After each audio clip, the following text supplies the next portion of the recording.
about that. I think last. Hey, I'm live by satellite. Can you sit? Please. Sit, please. Hello, everybody. We just got live. We're gonna wait for everyone to join. And then, oh, you turkey. What are you doing? Here I am. So, we have a guest today. Oh, hey Bonnie, you're not in the... Well, you can kind of see me here. I'll do it. There we go. Now we're all in. So, I get to dog sit today, and this is Bonnie. Bonnie on my lap. number 2. Bonnie number 2. Okay, she's gonna really love that. There you go. She is not going to have any commentary, I don't think. She might. You never know, right? So we'll see how long she lasts with us. I get to dog sit today. For how long? I don't know. We'll see. Do you have dog food for her? I do. Is she on a special diet? No, just tiny, tiny, tiny food. I know. Isn't that crazy how the food is so darn little? It's quite small. Oh, there we go. She squirms a little bit. So, yeah, so Bonnie, this is Bonnie. Hi, Bonnie. You guys- Does she spell it with an I-E or a Y? She's an IE. She's like me. She is like you. What's her middle name? I don't think she has one. Bonnie. Jovi. Bon Jovi. Bonnie. Jovi. What up? Bon Jovi. All right, we got some Aw. people. Yay! Hey Sherry. everybody. Hey Britt. Hey, oh Peggy. So Peggy and Wink have seen me swoon over their dog every time they see. So I get to dog sit this little one. I don't get to see their dog. What does your dog look like? They have Cooper. They have the lab. an Australian Shepherd. Oh, I've met Cooper. I Yeah. love Coop. He's come in here before. Yeah. Very well behaved. Coop. Yeah.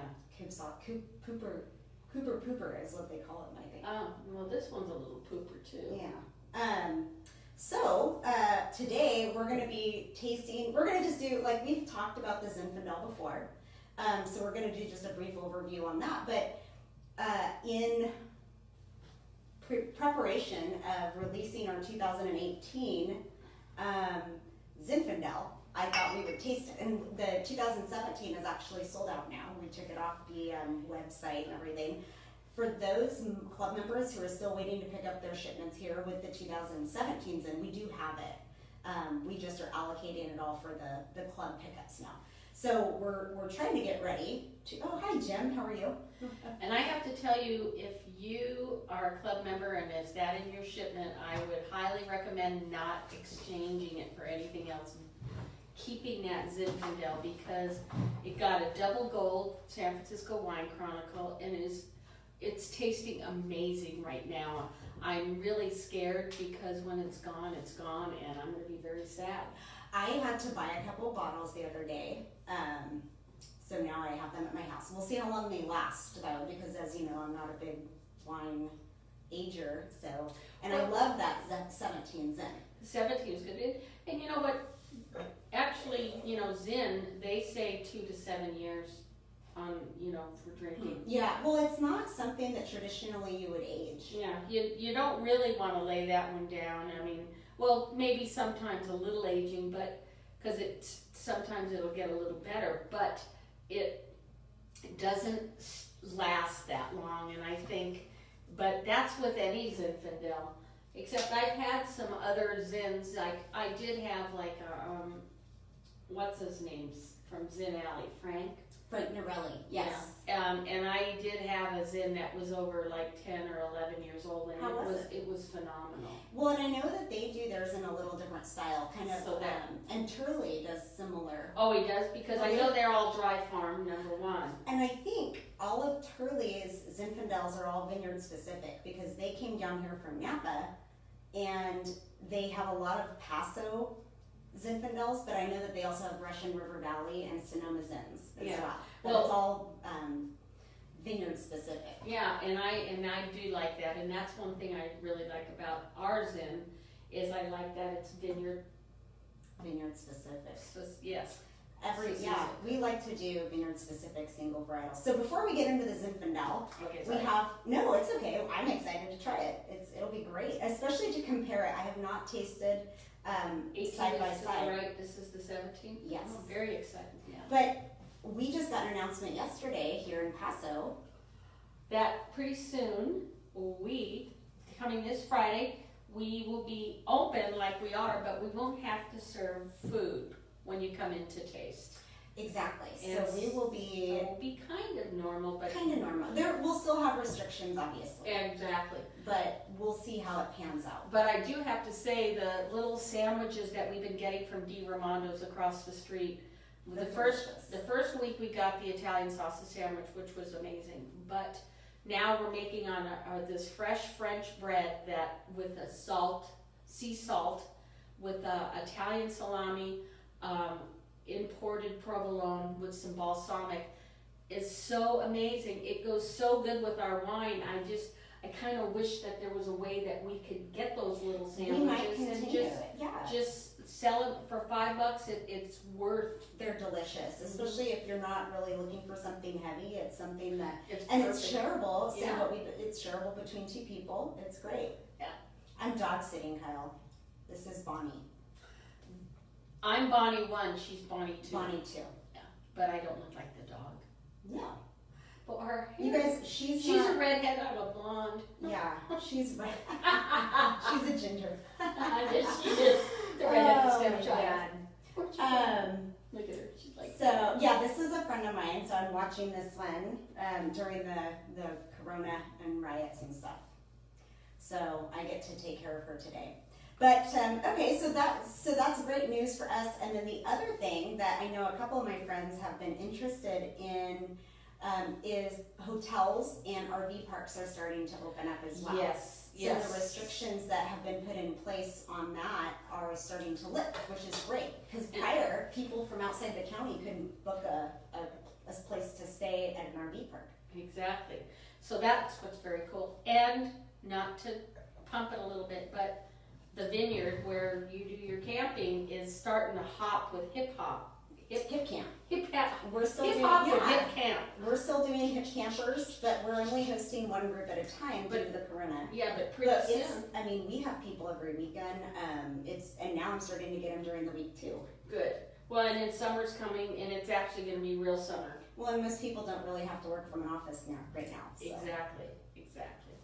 All right. Okay, so before we're going to taste, these two Zinfandels came from completely different areas, but before we taste them, we're going to do a little recap on what Zinfandel is, where it came from. Very popular here in Paso, so Bonnie, give us the recap. All right, so a recap on the number one place that Zinfandel is grown is in Croatia. Oh my goodness, really? Yes. Second place is in the United States. So Okay. they're number one, we're number two. And huge. Is California in the United States, would you say? Well, actually, the three places in the United States, in California, Lodi is number one, Sonoma is number two, great. Paso Robles is number three. I forgot about Lodi. Lodi is actually they're the ones that put Zinfandel on the map. Thanks. Scary. Sutter, and the White Zen too. Yeah, in the 70s. Yeah. Oh God, I remember. But I know in Lodi they've been grain breaks there for at least since the 40s. But Lodi has been the number one producer for Zinfandel. Wonderful, but everybody does it kind of different. Like Lodi's compared to Sonoma's, compared to Paso's. And one thing about Paso, a lot of people kind of look at our Zins as big, fruit forward, jammy. With a lot of pepper on it, and sometimes really hot, because when they say hot, because it's high in alcohol. Yeah. But it's all on how you make it, on how you want it. But very excited at California, and we're involved in the Zinfandel family for being here in the United States in Paso Robles. So that's what I like. It's a big one, and I think there's still. I got to visit one vineyard. I cannot remember exactly where it was, but it's one of the ones that Turley contracts with. But it's left over from the 1880s, I believe. That's amazing. And I can't remember the original name. I think it's the Uberroth Vineyard now. Oh. But so when you go to Turley and you get the Uberroth Vineyard, That's from vines. They're all head-pruned, dry-farmed from the 1880s or 1890s. Wow. But they've cloned them since then, correct? I think they have, just like Ducey, the Ducey's in here, because there's like the Benito Ducey Vineyard and then the Dante, which are very well known. And they have, I believe they have clones of those that people have planted in other locations. Have you ever bought a Ducey's in? Well, funny you mentioned the 2018 is part of the vineyard was the Ducey clone. Oh, they have very two clones. Oh, yeah. Oh, So that's kind of exciting. yeah, it'll be kind of fun. But it's also I'm great. I'm glad you brought that up because one of the things that we are going to talk about is the 2018 Zin came from a vineyard south of here in the Arroyo Grande Valley. So it's not necessarily. Oh, Bonnie's going to go for a run. It's not necessarily a. She's getting crumbs. Oh yeah, we have a vacuum cleaner. It's like the natural vacuum cleaner. The dogs. I had to send a picture to my brother because I know he's adamant about no dogs, but I thought maybe this one. CJT, look, natural vacuum cleaner. Just so you know. Bigger dog. Yeah. Hi, Bonnie. So at any rate, I'm gonna show you guys this map. So the two arrows, the one that is closer to Paso is where our 2017 vineyard is, and the 2017 is a Paso Zin. This is from, oh yeah, it is from the Winebush Vineyard, which is over here on the east side. It is, so if you look at, here, hold it back just a bit. So there, the one on the upper part is the 2017, and then the other one you can see is south of here, south of San Luis Obispo, and a little closer to the coast, and that's called the Arroyo Grande Valley. So it's going to be a little cooler. It will have a lot more of that coastal influence, but during the day, I mean, so it gets a lot of fog. You know, Yes. like that morning fog, June gloom, as they say right now. But in the daytime, because when I first went to go visit that vineyard, it was probably about 85 to 90 degrees. So I was surprised at how warm it got because going to school at Cal Poly, I always, when we would go to Lake Lopez, which is just right next to where this vineyard is, it was always cold. You know, even though you're going to the lake, it was always really cold. So, but it does get warm during the hot summer months. So that is where the 18 comes from. It's Rancho Arroyo Grande is the name of the vineyard. Right. Yeah. And then the 17 is the Winebush, which is the head-pruned vineyard over here on the east side. Now, the other difference that we're going to deal with is the 17 is head-pruned, the 18 is trellised. It's also, this is a 40-year-old vineyard, the 17 is a 40-year-old vineyard, the 18 is a much younger vineyard. I think it's only 8 or 10 years old. Totally can get the different. Oh, they're very different. Oh, so the first thing I thought we would do is initially, and you'll know a little more about this one, Bonnie. My brother just said he has the electric kind of vacuum cleaner that doesn't shed. That's the right kind.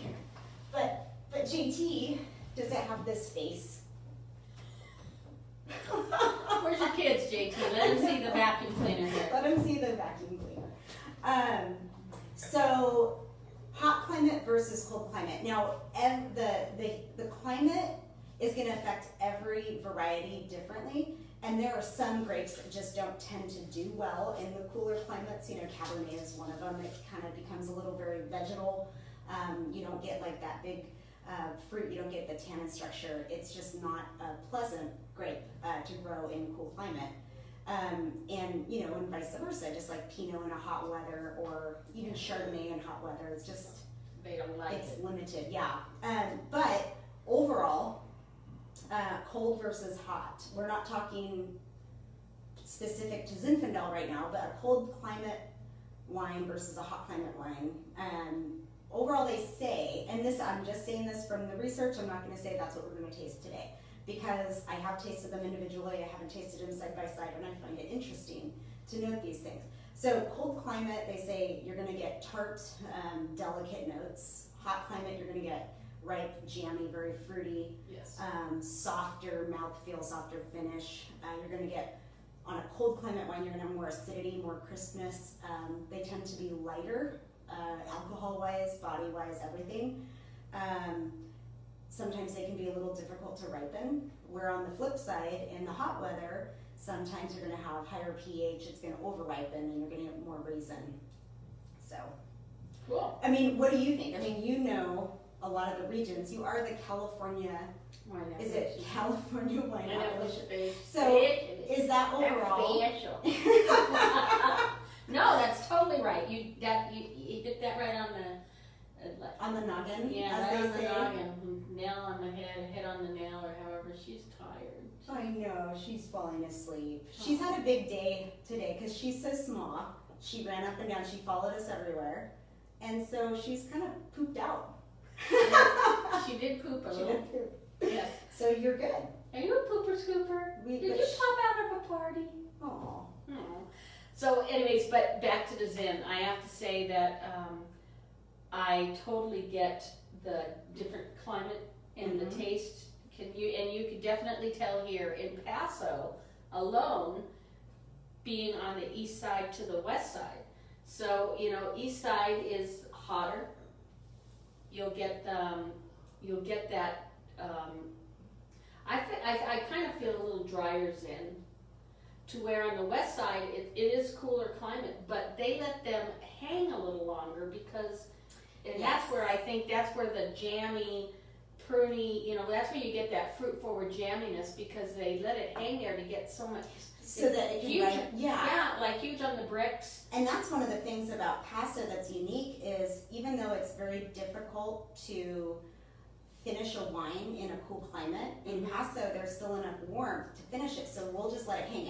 And as long as it's not raining, as long as you don't get that cold weather, the grapes should continue to develop. Yeah, and that's what's great. But on the east side, you can't do that as much because you don't have that cooler coastal influence that you get over there. Right. So exactly. That's what's great. So timing's a little more critical on the east side. But I do love, I love the different styles of these wines.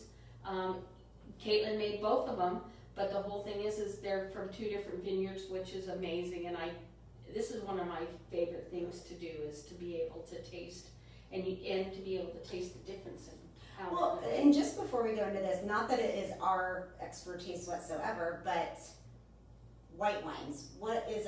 Do you know anything about like the cold climate versus warm climate white wines? What it does to whites? Well, for one thing, you know, the Zins. I mean, not the Zins. I'm sorry.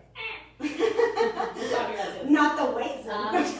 The Chardonnays, for one thing. Chardonnays are so picky, and that's why I'm pretty surprised that Chardonnay can grow in Shandon. I'm blown away. I'm blown away, but it's not a high quality Chardonnay. So that's something that would be in low quality. I wouldn't put it past being 2 Buck Chuck. No offense against Pomar, but Pomar, that's where they got their picnic Chardonnay. Oh, well, that's great for that. Yeah, it's inexpensive. What was the price point? I think at that time they sold it for $15 a bottle. Yeah. So for the price point and a Chardonnay, people loved it. It was done all in stainless steel.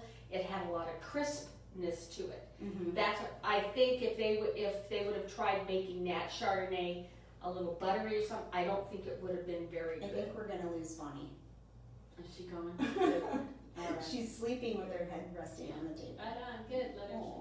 So But a Viognier compared to that, it can do hot weather. Yeah, it likes that. Viognier, Roussan, Marsanne, which is why those Rhone varietals are very popular. Yeah, the Rhone varietals thrive here, and there's over 150 wineries that do all the Rhones, and thanks to Tabulous Creek because of that. But I know there's a lot of people. Some people don't like Rhones, and some people don't like Bordeaux's. But so that's why I love California and Paso Robles, because we pretty much have everything here. We have, I think, almost every grape that's grown is grown here in Paso.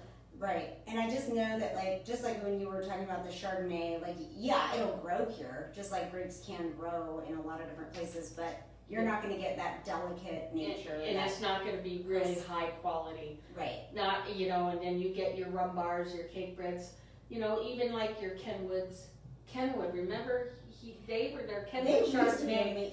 They were one of the best Chardonnays that you could get, but everybody sells and stuff like that. But for your bang for your buck. Well, and that's the other thing. Sure, like in certain areas, why that could be the next question. If anyone wants to ask questions, submit them. Yes. But the next question would be like, why would we grow something like that here? And that's because we have the infrastructure, and it is a heavy producer. So if it's something that's easy to do, you know, and you can still manage your economy at $15 a bottle or whatever it is that you're doing, why not? If you have a market for it, then you can. Well, that, I think in another way, that the reason why they keep that price point down is that's where people go to screw tops and the lesser quality glass that they use. Boxes, yeah. But I'm just saying, if you want to do a bottled wine, I mean, like, literally, I bet you I don't know that much, but I know that, yeah, don't pay very much more than $2 or $1.50 for all that stuff, and then you sell a bottle of wine for $15. You're making a pretty good profit. Yeah, the economy of scale, as they say. Yes, that's exactly. Yeah, and actually when I was going to school, and I don't know if it's still the case today, but when I was going to school, the most highly crushed, in volume, the #1 crushed grape in California was actually Thompson Seedless. Wow. Believe it or not. I imagine that's probably what Peter Bella's Chablis, I believe is what it's called. We used to have Thompson seedless grapes growing in our backyard in San Fernando Valley. I mean, we had a whole wall of them, and literally we would get grapes like this. My dad would pull them off. Very heavy producer. I mean, you can get like some of those vineyards you can get, they're pushing out 12 to 14 tons to the acre. Yeah. Where over here you're going to be getting like 2 to 4. Yeah. Some of these, especially as the older vineyards on the head pruned. But yeah, at any rate, fun facts about wine regions and hot and cold. A lot of that Thompson Seedless, as everyone knows, I grew up in Fresno, and a lot of that Thompson Seedless comes out of the valley, all the way up from Bakersfield all the way up to Lodi. And it's not necessarily, there are some little areas there that have some decent red wine, or decent wines in general. So decent wine making, wine grape growing, but a lot of it initially was the bulk market, or you know, mass produced wines, because in the 70s, that's when the big bulk wines kind of started flying off the shelves. Yeah. So so let's go ahead and let's do our initial thoughts. Which one are you going to taste first? Well, you tell me. The Zin or the Zin? I'm going to do the 17 first. I like to start with the old. I do. I like to start with the old, and I like to start with the old because I feel it's a good way that you can teach your palate on what to look for in a younger wine. That's just my story, and I'm sticking to it. So this Zinfandel, the 17, this is from the Winebush Vineyard over here on the east side of Paso, Geneseo region. A lot of granite, alluvial soils, head pruned. This is a 40-year-old vineyard, so it's an older vineyard, hotter climate. It was beautiful fruit when it came in, and I do have the tech sheets, so we're kind of dealing somewhat apples to apples here. As far as their chemistry, they came in very similar. The 2017, this was the first grape that we picked in 2017. It was picked in mid-September. And so this was the first batch of wine. First batch, yeah. It was really surprising because typically Zinfandel is not the first one off. So typically our Syrah is the first off, but this particular year, everything turned out well for the Zin. So I get a little pepper, round fruit, a lot of fruit. Yes. I get it. It's bright. I think. If you guys could hear Bonnie sniffing, it'd make you laugh too. It smells amazing. I get dried blackberry, dried fruits. So it's not like that bright fruit, and we're gonna be getting kind of like how the Sangiovese has that bright. Yeah, it's not raspberry, but it's strawberry. Or this is dried. It's I like dried fruit. It's almost like a preservative. Maybe it's dried raspberry. Yeah, exactly. Like Yeah. think about opening a jar of like raspberry jam. Yeah, or peach jam or something. You get that first. Yeah. And so these both came in at only 25 bricks, but they are also both over 15% alcohol, which is abnormal for us. We tend to like about a mid-14 range. But I'll tell you why that is so interesting. We have a Syrah that came in. So bricks is the sugar measurement when you're harvesting grapes. So these came in at 25 bricks, and we have over 15% alcohol. Where our Syrah came in at 26.5, and it's only 14.5 alcohol. So and that's interesting. So is it because, okay, so so when you get the bricks and you press it, put the juice in, you put it in barrel first, or you let it ferment in? We ferment in the tanks. In the tanks first, until it's dry, and then you put it in barrel. So will the bricks stay that way? So the bricks is the sugar, right? And we ferment all of our grapes dry. Okay. So that's what so everything is going to get fermented in that sugar. Okay. But we use bricks as a general term. There is a lot of specificity on the different sugars that are in the grapes. So different ones will metabolize as they ferment at a different rate. So like your glucose, fructose, sucrose, they all, you don't know when you just look at a bricks number what the components are. Okay, so you said that the Syrah at 26, because it made it so different because it's less alcohol. But it was a higher sugar level. So why is the higher sugar level? So there's a rule of thumb on trying to decipher alcohols, but like I said, depending on the varietal and also depending on the components of the sugars, you have a lot of different options, a lot of different ways it can go. But I just thought it was a fun, interesting fact. That is an awesome fact. Okay, so the 17, I'm getting some nice, a really nice long lingering finish. It's so well balanced. It sits on my tongue and it dances a little, but I get a little bit of cinnamon. I do get a little more. Yeah. I will say, for being an over 15% alcohol wine, I get it a little bit on the nose. So when you're smelling a higher alcohol wine, it's gonna travel up your sinuses higher. And it's gonna, it'll go in like a lot. If your eyes are watering, you're probably drinking bourbon. Yeah, exactly. So, and another rule of thumb, not a rule of thumb, but there's a way, if you sniff lower on the glass, and you sniff it, you'll get more alcohol if you sniff, and then you'll less alcohol on the top of the glass. And more fruit, would you More say? fruit. Mallory taught me that. Oh, Mallory. So you're going to get the fruit on the top, the barrel in the middle, alcohol in the bottom. Yeah. But I was at another winery one time, and the girl said it the opposite. So I don't know where people get their information. Well, I always think, it depends. I'll have to look into that one. So I would think alcohol would float, but I don't know. Well, like here too.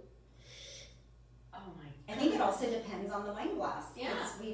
That was something we were talking about doing an episode on, is different wine glasses, tasting in different shapes. Because we talked about decanting. Yes. And so it'd be a different one. Let me know if you guys want that as an option. But well, I personally believe in different wine glasses for different absolutely wines. Except when I'm at my house. I use all stemless because I break them all the time. I do too, and then lately I've been kicking over my stemless, so I don't know what's going to happen with me. I'm going to probably have to get a sippy Stainless cup. steel.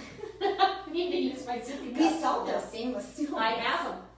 I bought 2 of them. See, that's great because no one can see in, so they don't know. I use mine because my mug doesn't fit in my cup holder. I know. In my car. So I use that one. And so that no fits one, in your car? Yeah, that one does. Oh, I'm switching. Hey, but then if you have it during the day, no one knows when you switch from coffee to wine. Oh, that's true. And you know what's so cool? That will probably fit in my scooter. Ooh, the scoot. Go scoot boot and scooters. Yeah. Right on. Yeah. All right. So on the palate. The palate. I get I get some blackberry, not a lot of blackberry, but I get some nice blackberry with that. I'm getting the dried fruit again. It's much more rich though. Yes. There's some tannin on the finish, which is interesting. And you know what? And tannin, Zinfandels are usually like a medium tannin. Okay, so this one's a little more. However, I'm going to say this about that. So the other difference between these two, just like we were talking about, different areas, similar chemistry, but barreling was a little different. So on the 2017, we used French and Hungarian oak. Okay. On the 2018, we used French and American oak. Oh. Ironically enough, we were experimenting with American oak. So, and there's a huge difference. And the tannins can come from the oak barrels as well. So just so you guys know. But the totally different smells. Okay, so let's talk about this 18. I haven't smelled it yet. Okay. So 18, this is from the Arroyo Grande Valley, just south of San Luis Obispo and just east of Lake Lopez. Like I mentioned, this is about a 10-year-old vineyard, so it's a little younger than the 2017. This is a Ducey Clum. So basically what they did is the Ducey Vineyard here in Paso, they took cuttings, they put them on rootstocks, and they planted them down in a different area. So it, the climate influences are going to be completely different. But also, I don't know how old the Ducey Vineyard is, but I know it's a lot older than 10 years. Mm-hmm. So a lot of differences there, different farming practices. So we'll see. Well, on this one, this is Zin. I don't get. Oh my goodness. I don't get as much fruit at all from my 17. I get a lot more fruit. From this one, I don't get as much. I get pepper. Initially right off the bat, sure. Yeah, right off the bat. Which is pretty indicative of cold climate red wines, like Syrahs. If you get Syrahs from like that Santa Ynez area, or even west, like the Russian River, all that, they tend to be real rich, peppery, plum and pepper. I like sometimes, I don't other times. When it gets to be really, really, really peppery, it's overwhelming. But when it's just a small component, so are you more of a warm climate Syrah girl? I actually, when it comes to Syrah, I would say I like them both for different reasons. And I have to, but I will say I will be in the mood for one or the other. Okay. I don't always say, oh, I want cold climate. No. You have to have, there is a little more minerality in the cold climate Syrah as well. Minerality and pepper where the fruit is a little more on the back end and more subdued. Where on the hot climate, you get the fruit, you get, if anything, the pepper is going to be a little more subdued. But you get like the fruit and the earth, very rich. Okay. So yeah, pepper on the nose. What else? Pepper on the nose. I always get rose petals. Like I don't know. It's like it's not like that rich fruit that we got here. It's like a little floral, but not floral. It has like orange blossom, almost, which is something you would get on a white wine. Right, and wait till you taste it. But it's the pepper. Yeah. So this wine, tons of pepper on it. It was a beautiful vineyard. Okay, so Jeff Nichols asked a question before we taste it. Okay, Jeff. Has Pianetta always produced a Zin? If not, share when and where you're going to it. Okay, so we started Zinfandel. We've never consistently produced it. We've always done it as we find vineyards. So 2007, I think we did a very limited Zin. And then 11. So we've skipped a few vintages here and there. And I remember everybody was wanting your father to do a Zin, but he didn't do it for a long time. Well, one of the other things is, in 2007, we were still a very new winery, and especially we had just opened the tasting room. And we were very nervous because Zinfandel is so widely produced here, and we're just kind of like, if you can't beat them, why try?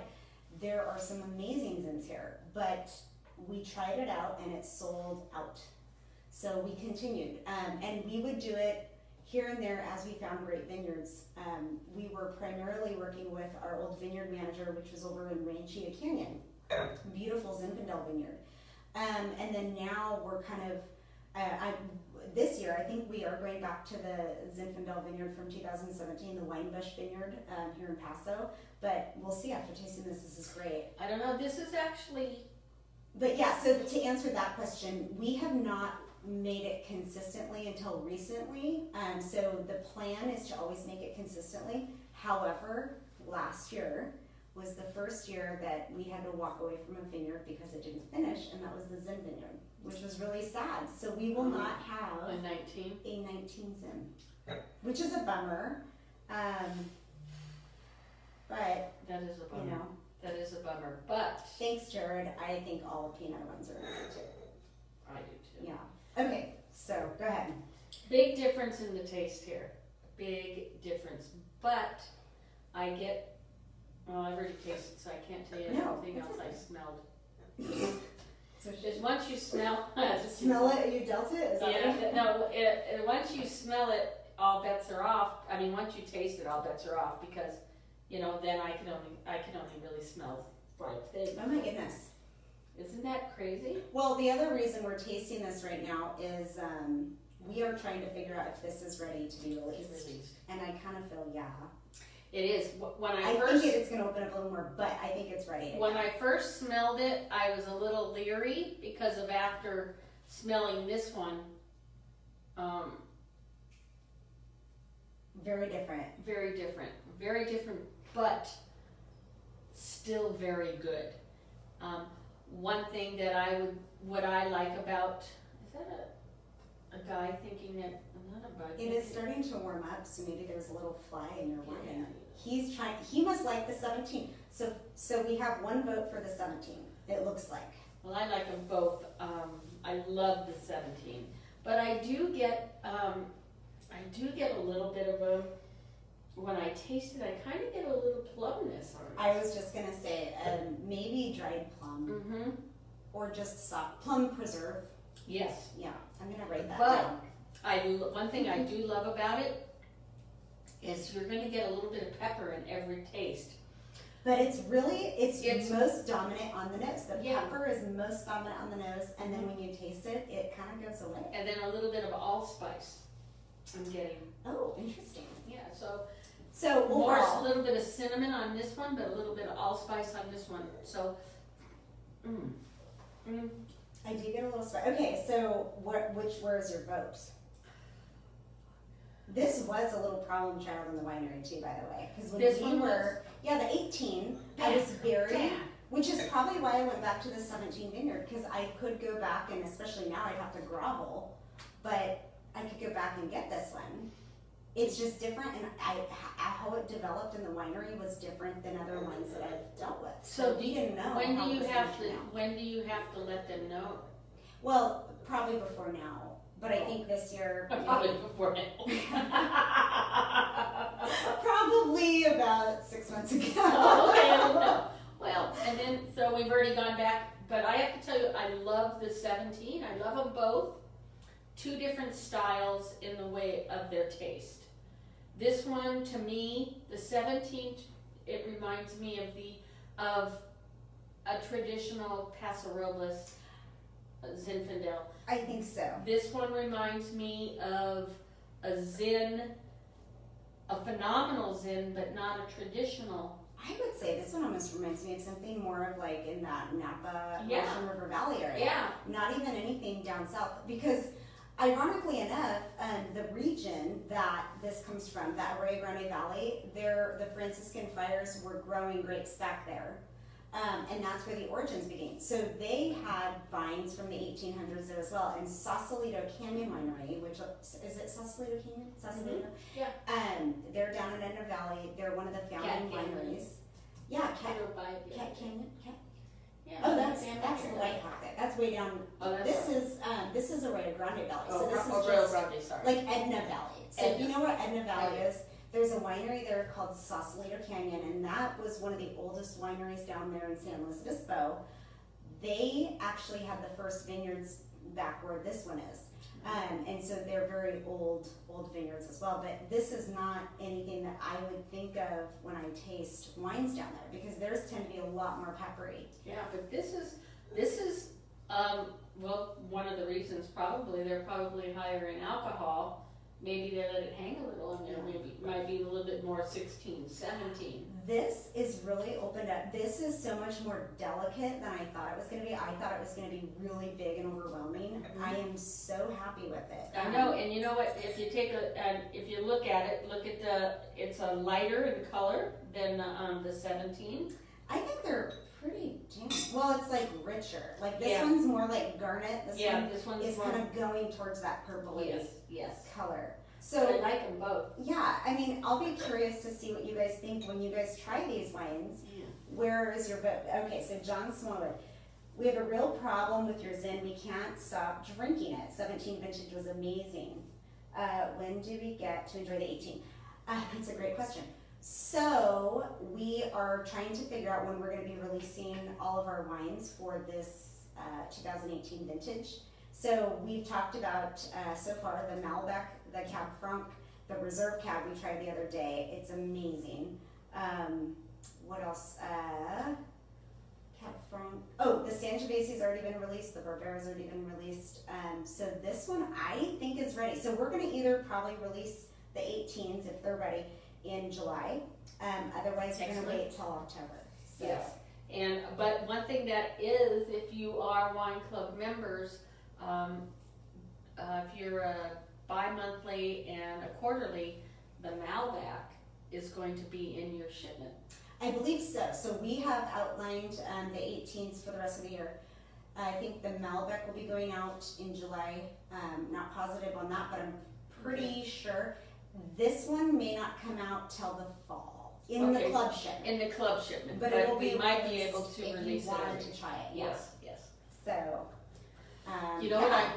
I am actually struggling right now. I am so surprised, to be honest. I thought this one was going to be way bigger, over the top, and not my style. But how it's really opened up is amazing. And I keep going back to my notes here on cold versus hot. And this one, although it's not like that big, ripe, jammy, it is kind of this happy medium between the both. Like I would say. It's not lighter bodied at all. Not. It's more complex. Yeah, it is very complex, and that's what I love love American about it. oak did not add much tannin. It didn't, and you know what? I want to say that I think the American oak might have added a little bit more structure to this. I think this one has the 18. I feel has a little bit more structure, or maybe that's where that allspice. Because I'm getting a little vanilla on the finish, and I'm thinking that is from the American oak. And it's not a lot of American. I mean, we're talking maybe 1 barrel out of 10 is American. So yeah, but it was a new American. Yeah, brand new. Mm-hmm. Because I personally feel American oak. I think it's way stronger. I think it gets stronger oak notes than French or Hungarian. Oh, absolutely. Much more and much quicker as well. It is a heavy. It's one of those barrels that we're not going to put it on our Sangiovese. We're not going to put it on, even the cap. Sometimes it might overwhelm the cap. It's just something you don't want to put on delicate wines. But this one is it stood out. I mean, I can't wait for you guys to be able to taste this new. Even though this one got a double gold, San Francisco Wine Chronicle, the 2017. Pepper jelly. Oh my God. Exactly what it is. Pepper jelly. Pepper jelly. But it's not a jammy jelly. It's like a preservative. Yes, not like a preserve, not like a sweet. It's not, yeah. Oh my God, I had one of those margaritas down in Arizona. That's like I can't think of the name, but it was sweet, and I thought it was going to be more spicy. It's named after a cactus. Don't get it. Don't. Prickly pear? Prickly pear? Prickly, I don't know what the hell. Don't order them. They're so sweet. Yeah, I don't walk away from drinks often, and I walked away. You didn't say I don't like this. I want my money back. I think they ended up comping it, but I was so tired. It's a long story. Okay. I won't go into it. Anyways, so yeah, pepper jelly. Good. So all I'm saying. Pepper preserves. Yes, exactly. Pepper preserves with blackberry and plum. Blackberry and plum. Yes. That's my final. You did. Marjorie. Nice to see you. Thanks for joining. I miss you guys at the bank. Actually, I miss everyone at the bank because I haven't been able to go into a bank for 3 months. I went into my bank for the first time the other day, and they're like, "Hi, Bonnie, long time no see." And I go, "Hello, of course, I can't even get in here. You're not even open. What are you talking about?" I gotta say, it's so hard to like deal with people where you're giving people your money and all this stuff behind plate glass windows. Like, it's just crazy. It's a crazy time. Exactly. And you know, one thing I do like, but I don't like it, is you know, you can deposit your check with by taking a picture and putting it in your bank. Mm-hmm. But that's, I mean, I've always had a ATM card. Go do that. You don't have to bother with anybody. But being in the quarantine, I've actually really missed going in and talking to my bank I don't even know if they're called tellers anymore. Bank advisor is what well, you know what I miss is I go to the bank typically to go deposit things once a week. And if you go on Fridays, which I have found out, it's cookie day. I figured cookies. Oh my God. And I used to work in a bank. Oh my God, Cookie Friday. Yeah, Cookie Friday. And that's where I work. They should at least put something out, even at the drive-thrus on Fridays. That's well, what you know what, they will get those individual pre-packed cookies. Or Snickers, but like give Halloween us something. Give us something. Yeah. I mean, come on. But oh my God, the cookie! I don't know where they got them, but they were delicious. I also go to another bank like once a month, and their cookies are subpar. I will not name names. Don't. But my bank on Friday has great cookies. I know. And I miss that. I know. That's I what I love miss. the cookies too. So. Well, if anyone has any I have a couple of, questions. have a couple of, comments. not so much comments. I gotta get back to the 17th. I'm going to give you I have to tell you, one thing that I found with Zen, sometimes it's hard to pair with food. Oh. And one thing that I have found out, that it's really good with Moroccan, Mediterranean food. Moroccan. So not super spicy, but has No, a little Turkish food, Moroccan food, and Arabic food. Okay, so I know Arabic food. Like Moroccan, I know I've had, but what is like the style of Moroccan? Well, Moroccan, I don't think it's curry. Jasmine rice. Yeah, jasmine rice. So, but Moroccan is not super. Doesn't have. It's clean. It's like it doesn't have like. You're not gonna have a whole lot of salt, not a whole lot of pepper. Sauce, not a lot of sauce. No sauce. So, this Croatia. Cumin as opposed to curry. Yes. Maybe. Yes. Dry rub. They roast a lot of their meats, right? Don't you think? Oh, did we just invoke another I wonder if flavor that profile? allspice might have been a little, just a tad of it. And I'm not a big. Okay, well, you decipher that. Jeff asked, this 18 Zen was difficult in the winery, do share. So, just like some of these other grapes that we have difficulty with, but we've been pulling from the same vineyards for year after year, we're kind of prepared for it. We know what we're getting into. The 2018 was the first time I had worked in Arroyo Grande Valley. I actually had no idea this whole area was back there. It's actually beautiful. You can take the whole thing if anyone went to Cal Poly or anyone knows High Mountain, I think it's called High Mountain Road, it goes up and over the grade and you end up in Pozo. Oh, I did Pozo. Pozo Saloon. Yep. At any rate, beautiful vineyard, young, but when I brought it in, so you bring it in, the fruit came in great, it fermented, no problems, pressed it off, put it in the barrel, and we started tasting it, and it was just overwhelming with no structure, and it was just always flat and super peppery in the winery, and it's not my personal preference, and I knew that it had a flavor for somebody, but it just wasn't me. And it probably took 12 months before I started liking it, because I just didn't know how this wine developed. And so you taste different components along the way. And I don't think that this one came in October, so it should have had plenty of time to process. Some of the wines some of the grapes we bring in November, those are the ones that we have problems fermenting because it gets so cold that they'll stop fermenting and they'll end up carrying a little bit of sugar into spring, and then they ferment, re-ferment in the spring. This one was not one of those, and so I just could not figure what was the issue, and I think it just really has a lot of complexity and it matures in a different way. I don't know, I've only dealt with it once. Maybe I will try it again. Okay, what I wanted to ask you when you were talking But about I'll say just one more thing. Okay. As it was aging, it was definitely not my favorite wine to go and taste. And it wasn't something that I had high hopes for, but today I'm definitely changing my mind. Good. So what I wanted to ask is that a problem with all grapes, or is that just a problem like re-fermenting with a Zinfandel? Some Zinfandel typically has a lot of sugar, Okay. so it is notorious for getting stuck fermentations. Okay. But this one, I'll go back through my notes and double check. But No, I don't. no, This that's one I okay. think was fine. Okay, no, but that's what I was asking, because I was a member at another winery that I had gotten the Zin and opened it up, and it had a lot of effervescence.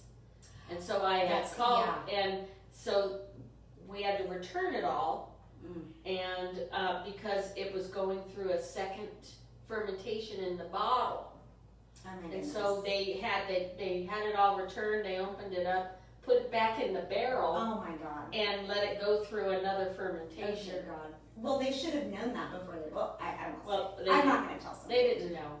But I'm just Yeah. saying, isn't that a trip that? It is. So, and it was a Zin, so that's the only reason why I asked if that. Yeah. Well, the ones that we tend to have problems with, and like I said, it's not necessarily the sugar issue. Like we study the different like we put. My dad never did. I do, and he always blames any problem on my choices. That's one of his things. But typically, the ones that will end up with issues are the ones that are picked later in the season. So they didn't. They had a harder time to ripen. They may have. It may be a little colder when we bring them in, so it takes so much longer to warm that fruit up to ferment. And this last year, the Barbera, we kind of expect it because that's typically number one, very low pH. So fermenting something in a low pH environment sometimes, because we try not to adjust that can cause like a little bit of a sluggish fermentation. Or it's also like this last few years, we picked it in November. I mean, that's crazy. It's been great because it's how the weather is just changing so much about harvest now.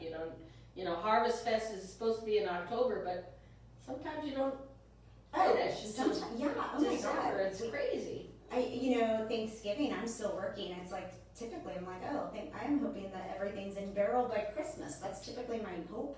Oh. But sometimes that doesn't happen. But yeah, and then this last year the Sangiovese, but that's also because it didn't.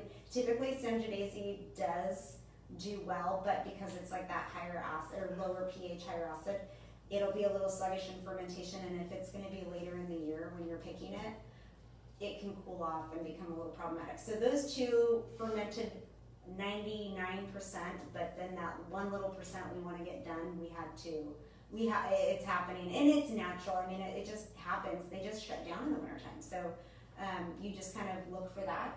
But you kind of know, like when we've been barrel tasting, I say some of those wines that are still in fermentation or they're kind of finishing up the secondary fermentation, you'll taste the bubbles, you'll get the effervescence, but the nose will be completely off. And that is not the issue that I was tasting with the Zin. Not the at all. nose is off because it's producing CO2, and that CO2 is actually what you're smelling, and that's not always a pleasant smell. Gotcha.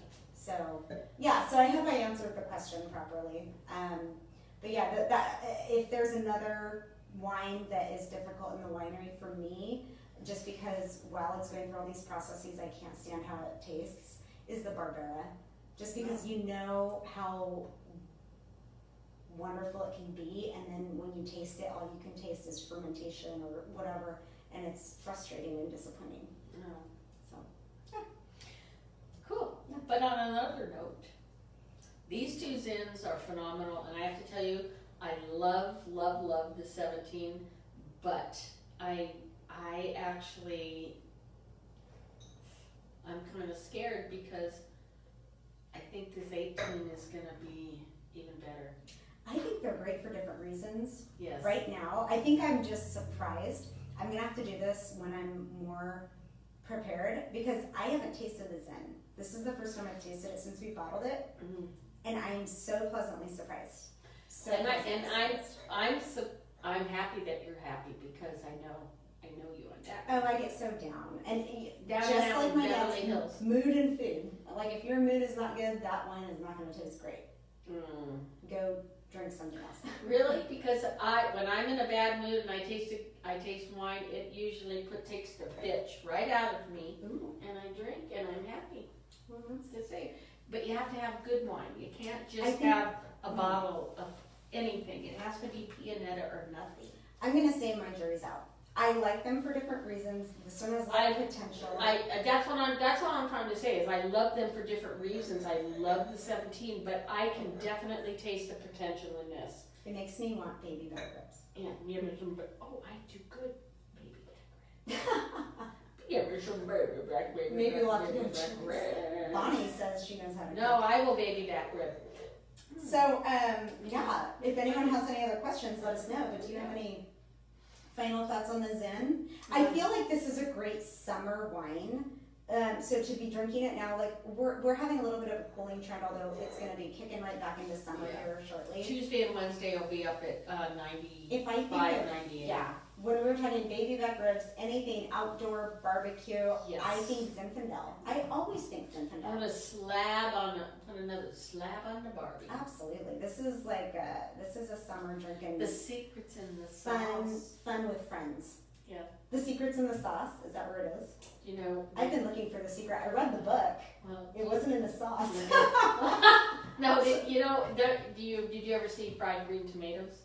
Oh my God, not for years. But the end of when she was saying, the guy goes, "This is the best ribs I've ever had," and it was the body they cut up, and he barbecued the ribs. Oh my God. And she walked by and she goes, "The secret's in the sauce." Oh my God.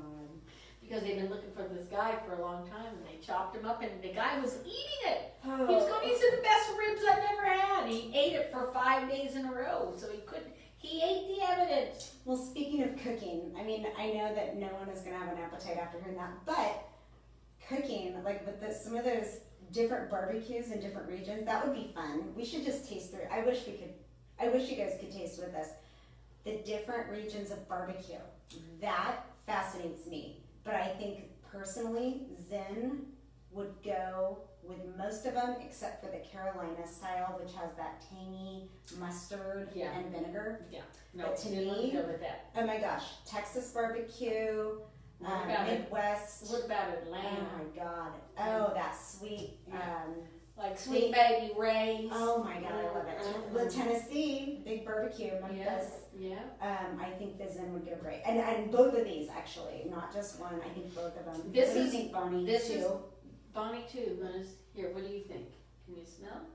She just woke up because we were talking barbecue. Like She's a big food person. Do you like that? Hey Jeff, thanks. I always like to talk wine, but sometimes I get a little sheepish. But I just know what I work with.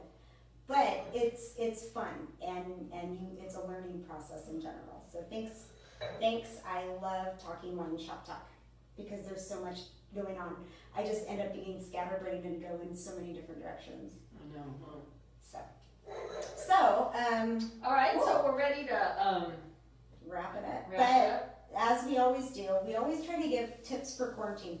I know that everyone is coming out of this COVID-19 situation in their own way. Like I know that you can get your nails done in Arizona, I believe. You can, and but you can get your nails in Vegas, but you can get your hair done now. Here. Yes.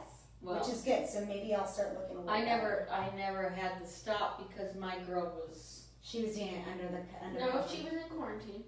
Oh. She only did it for me. Did you guys travel to international waters? So We did it international waters. She brought me on a boat, so we didn't get in trouble. So at any rate,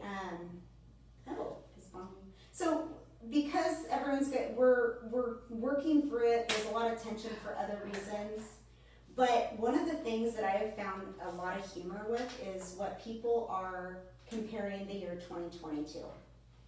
And so I thought we could come up with our best kind of analogy of 2020.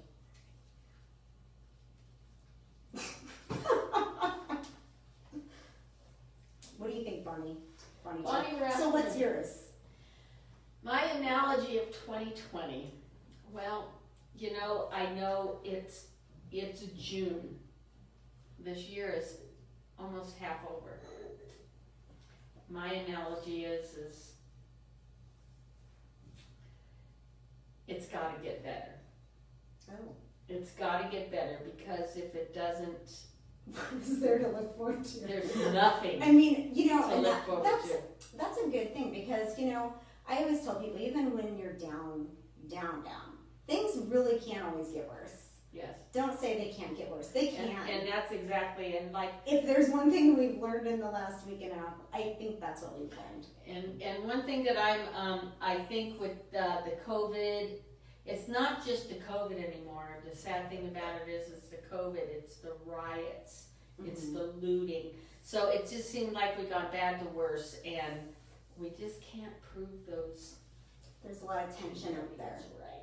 Well, mine isn't as noble and heartfelt as yours. I think yours is a little more guidance and honesty and beauty. Yeah. I've seen so many things. I saw a picture of a swing set up right in front of a brick wall, and they said if 2020 was a playground. But the one that really touched me, well, I just thought it was hilarious, because I'm like, yeah, it's just, you don't know what you're gonna get. If 2020 was a beverage, like a drink, what would it be? And they said, use toilet water. Are you kidding me? Use toilet water. I just gagged. So if you didn't get enough about after fried green tomatoes and bodies, just think about drinking toilet water. You don't know what you're gonna get, and it just keeps getting worse. Well, then, in a lighter note, then you could look at it as a box of chocolates, because you don't know what you're going to get. But that's on a positive thing. Yeah, that's what I said, on a positive note. Didn't I say that? Or did I say negative? Rewind. So we're staying positive here, though. Yes. That's what we do. We keep going. We have things to look forward to next week. Exactly. Definitely, we're open. We're doing tasting flights, and we do serve a phenomenal, nice little sandwich. We wear masks because we just want to be superheroes. I think. I sneezed in my mask, but it's okay. I had to wash mine, which I'm glad I have two. Thanks, Mom, for making me two. You have to hand wash them. You don't wash them in the washer and the dryer.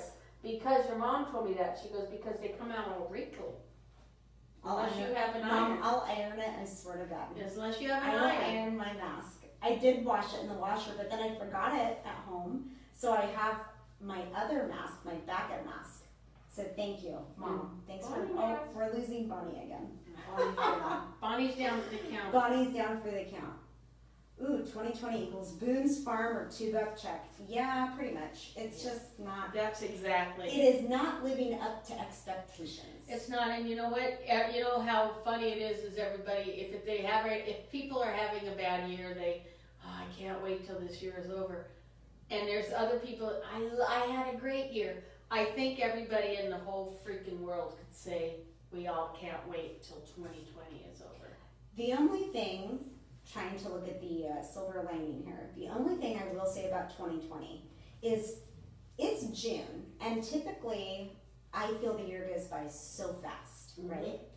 But I was talking to somebody the other day about an order from February, and I was like, February feels like years ago. I know. And this is the first year where I have felt that I have lived every day, and it feels like 6 months, if not more, have gone by. So let's look at that silver lining. Okay. We got that time. Finally get me going. Alrighty, my folks. All right, kids. Oh, big yawn from Bond number 2. Little Bond. So thank you for letting her join us. Bond, she's always showing yawn. So this is Bonnie. She's gonna go to bed now. She's my little mascot for today. So if you came in today, you got to meet Bonnie.